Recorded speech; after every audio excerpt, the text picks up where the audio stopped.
Good evening, brethren. This is the autumn solstice meeting of the Society for Philosophy at Lux Civitatis Magnolia, which is the Magnolia Society of Philosophy and Light. We conduct quarterly educational meetings for Masonic and esoteric type discussion online. The purpose of this gathering is to assist in the improvement of oneself by establishing a deeper appreciation for philosophy, the exchange of ideas, theories, and perspectives on a variety of topics. We hope to stimulate discussions, debates, and presentations that stimulate critical thinking and broaden participants' understanding of different philosophical concepts. By fostering a space for philosophical inquiry and dialogue, these gatherings contribute to the promotion and appreciation of philosophy within the society. They help to highlight the relevance and significance of philosophical thinking in addressing contemporary issues and enriching each of our individual lives. Just a couple of ground rules for our meeting tonight. Masons of all degrees are welcome to participate, and they are allowed to attend as long as they are a member of a Masonic lodge that is recognized by the Grand Lodge of Mississippi. Men that are interested in Freemasonry may also RSVP and attend so long as they are recommended or vouched for by a fellow Mason. Some protocol for us to observe tonight. This is a virtual education meeting, and it is not a substitute for lodge or regular stated Masonic attendance. These are not tie meetings. We request a coat and tie, but it is not required. Gentlemanly manners are expected during this online meeting. No drinking, smoking, or foul language is permitted. Attendees may be removed if protocol is not observed. There will be a live question, answer, and discussion period following the presentation. After some brief online discussions, we will stop the recording and go offline for some additional discussions. Any opinions that are expressed during the presentation will be those of the presenter only and do not necessarily reflect the views of any lodge or Grand Lodge or the Society of Philosophy and Light of the Magnolia State as an organization. All material contained in each presentation is suitable for Masons and non-Masons. No private information, including but not limited to password signs or other secret work, will be disclosed during any part of this virtual presentation. By participating in these virtual meetings, you are consenting to the use of your name, likeness, and voice by the Society of Philosophy and Light for recording purposes. All meetings are recorded and are the property of the Society. Tonight's presenter is Brother Jim Whitfield, who is giving a presentation titled The Rite of Discalceation, Which Shoe? Brother Jim hails from Indianola, Mississippi, where he is a past master of Indianola Lodge. And with that, I will turn the floor over to Brother Jim. Thank you, Brother Lane. I assume you can still see the presentation screen. Is that right? Yes. Okay, very good. Brethren, because I'm screen sharing, I can't see everyone, but thanks for those that are here and participating, and those that may slip in a little bit late. We will happily catch you up on the discussion. As a brother that is present here, often likes to say, and let me see if I can get my slides to start moving. There we go.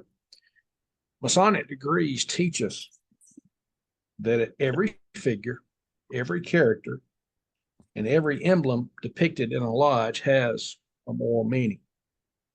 What then, if any, meanings and symbolisms can be found the way that we prepare our candidates for degrees? We're familiar with the manner of preparation which sets the candidate up for the rite of destitution, as we find in an apprentice degree. But why do we dress the candidate as we do? Might it be to teach him that we come to Masonry in a disheveled state, sloppy, blind, half naked, seeking help? We learned through our degree work that in the book of Ruth, it said that now this was the manner in a former time in Israel concerning redeeming and concerning changes. For to confirm all things, a man plucked off his shoe and gave it to his neighbor. This was a testimony in Israel. But it's a testimony to what? It's testimony to concerning redeeming or concerning changing. Much the way we sign contracts in the modern world, the shoe was an exchange that would illustrate an agreement had been met. In some cultures, shoes are thrown behind the bride after her wedding. This is to symbolize the renunciation of her parents' control and the transfer of that to the groom. In Ruth, our example shows us that the parties renounced or transferred rights by the exchange of a shoe. In keeping the matching shoes, they had proof of the exchange. Today, we might call that two-factor authentication. Symbolically, in our degrees, the giving up of a shoe by the candidate may indicate that he is renouncing the life of a profane, a secular, unsanctified person in exchange for the mysteries of our institution. He's taken on an obligation in exchange for the rights and the benefits of membership in Freemasonry. We could say that the rite of discalceation demonstrates the candidate's intention and his agreement to surrender some of his own free will to observe our laws. And it may even be seen as a demonstration of sincerity.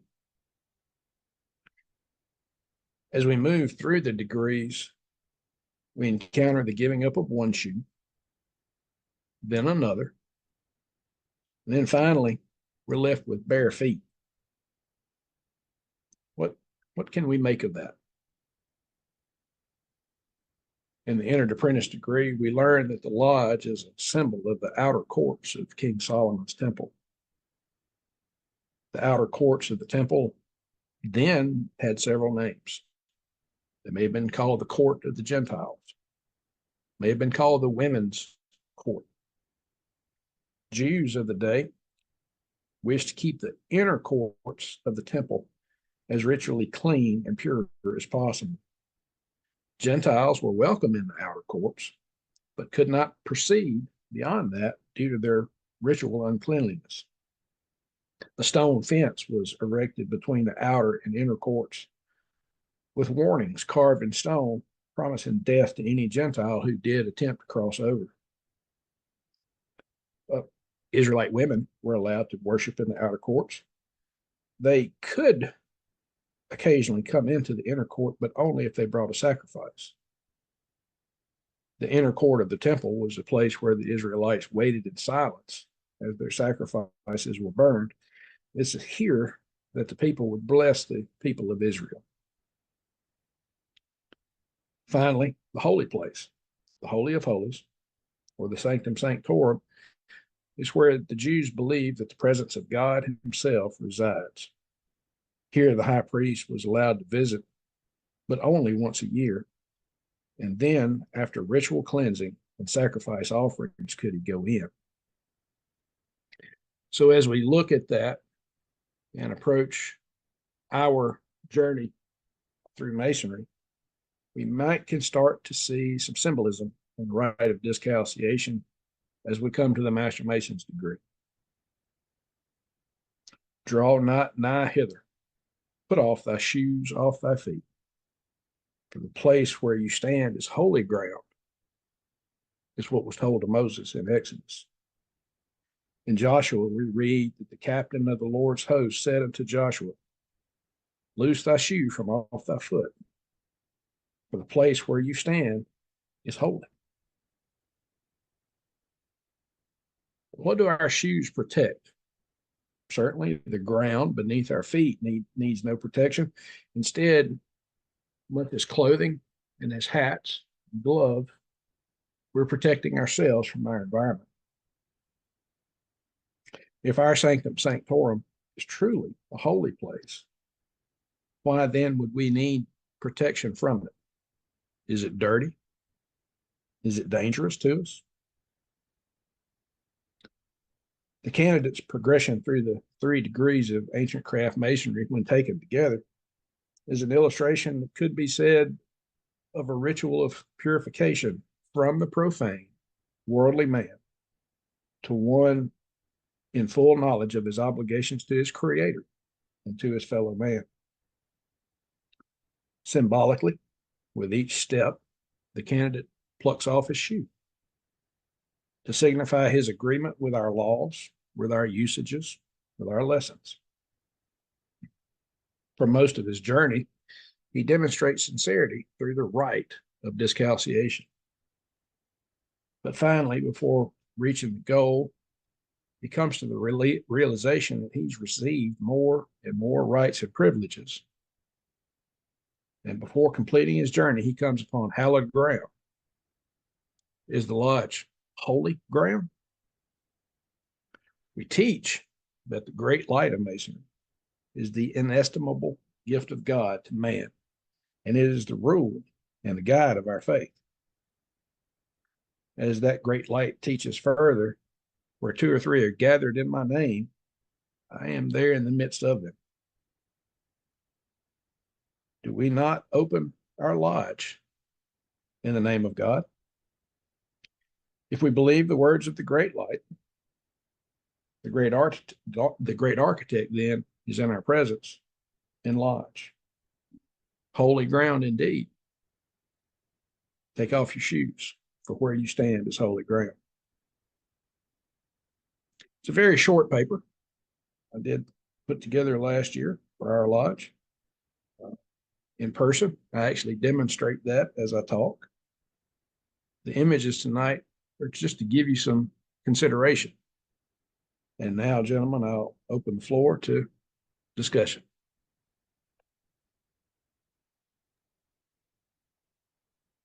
Jim, I guess the question I've got for you is, out of all of those contexts, whether it's contractual or recognition of the reverence and sacredness of the Masonic quote temple, what is your conclusion as to if you had to give it a primary meaning, or do you think it's a combination of all of those?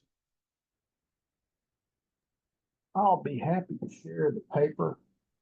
I've got several links to where I won't say that I quoted, but researched to gather some of my thoughts.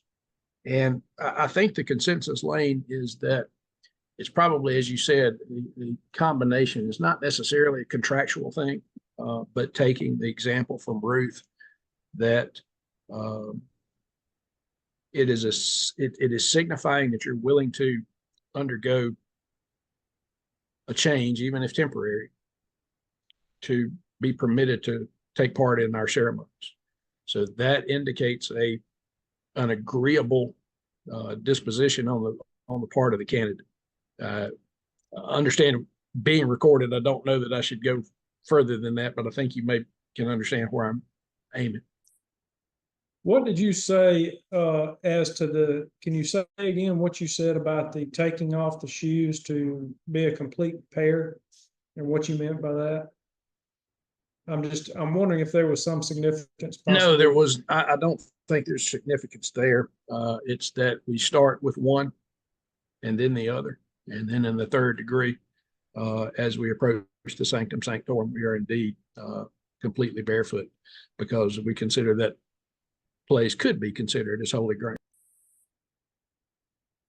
I found an interesting thing I posted in the chat, which said basically that, kind of as a testament, it may have developed that a testament of some type of contractual exchange of land, that the taking off of a shoe is to exemplify the fact that you're not worthy to walk on the land anymore. It's no longer your land to walk on. I thought that was kind of interesting. So if I understand that right, if I sold you a piece of land, my shoes would come with it? Effectively, yeah. Interesting. Mike, you're muted. I hear you talk. I see you talking. Yeah, I think the progressive removal of the shoes in the context of the ritual is interesting, just as the reinforcement of that initiatic experience. You know, the Jungian journey as a progressive from the profane to the enlightened Mason, and that's just part of the progression. You start with one shoe, then no shoes. I think that's just an interesting kind of example of that progression. In addition to any other esoteric meaning there may be, I think that's just kind of a simple um, illustration of that progression.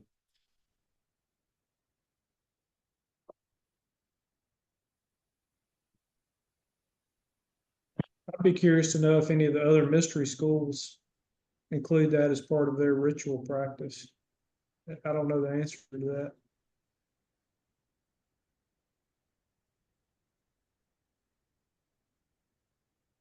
You know, like anything else in masonry, if you scratch that surface, you can keep scratching for a very long time. Uh, and I would be interested that if any of you guys would dig a little further than I have. This was a short presentation that I did. Um, I think we could find many different meanings from different authors and different perspectives. There to your kind of closing thoughts on the conclusion. We had a really good presentation by Brother Jeff Geist at Mystic Tie the other night. Chris was actually there, participated with us, but it was kind of delved into the concept of temple theology, and it was very metaphysical. But one of the thoughts that I didn't have all my thoughts put together, but as I was speaking afterwards, thinking about masonry from a religious or theological perspective versus a spiritual perspective. The two are not the same, right? You can have a spiritual connection without it being tied to the trappings of religion and theology. And I think that's, your final point there about the lodge being holy ground. And I think that's very much the case, but not necessarily holy in the theological or religious sense, but it can be holy in a spiritual sense. If you, as a Christian, take that to mean wholly connected to your God, there's nothing wrong with that, but it's not limited to that. Someone who is not a Christian, who is still a Mason, they can still have that same type of experience without being beholden to a Judeo-Christian or evangelical Christian God. They can have that spiritual connection with whatever higher authority that they adhere to. So I think that's again a little bit interesting distinction about that place being a holy ground, but just holy in a spiritual sense.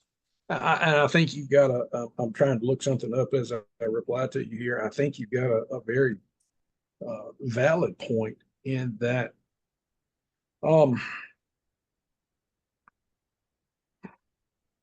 Separating religion, theology, and spirituality, you can still have revered sacred spaces without theology to back it up.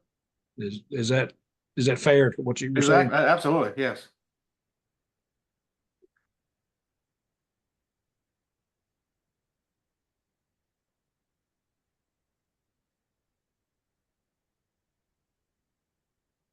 One of the similar rites that I really like that's practiced in some of the other rituals is the act of washing your hands in water.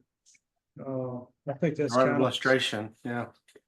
lustration. Yeah, it's kind of a similar deal where you're approaching something from a reverential perspective, to where you're taking an outward action to symbolize the sacredness of what you're doing. It's an act of purifying yourself, your physical self, before approaching that spiritual realm. Mm-hmm. In a similar sense, an act of taking off your shoes, which are dirty with your life and your own challenges and your own faults and your own sins, and taking off that part of your physical self, just like washing your hands, right illustration, washing off that physical part of yourself as you approach that spiritual realm. I think it's interesting. Well, and two, some of the wording that I had in mind was the shedding of the profane, which would include the dirt and grime of the street. Brethren, I'm gonna go ahead and move this to the offline conversation. Hey, Chris has got a. Chris, yeah, go ahead, Chris. Go ahead, Brother Jim. I certainly appreciate your preparation. I really Thank you. enjoyed that presentation. And, throughout various religions, various mystery schools, taking off your shoes in reverence of sacred things has been a common theme, I think, through a lot of religions. In any of your research, did you come across anything to do with potentially pressure points or energy release through the heels?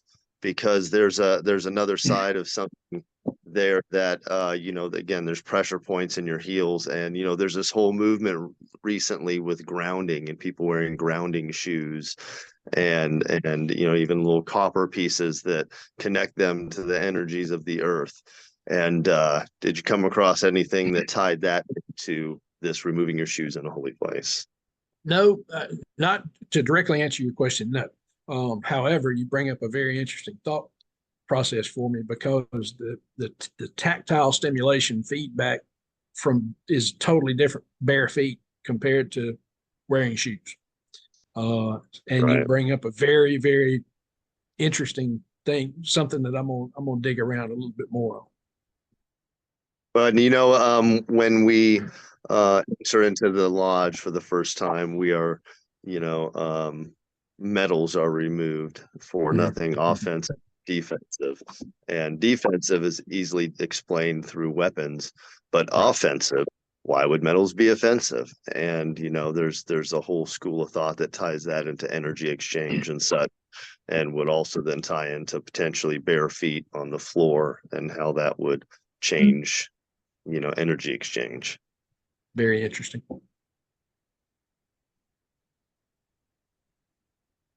All right, we're in a natural pause. I'll go ahead and take this offline and stop recording again. Jim, thank you so much for your presentation. Sure. Enjoyed it. tonight. Enjoyed it. And we look forward again to the group gathering for our winter solstice. So thank you, Jim.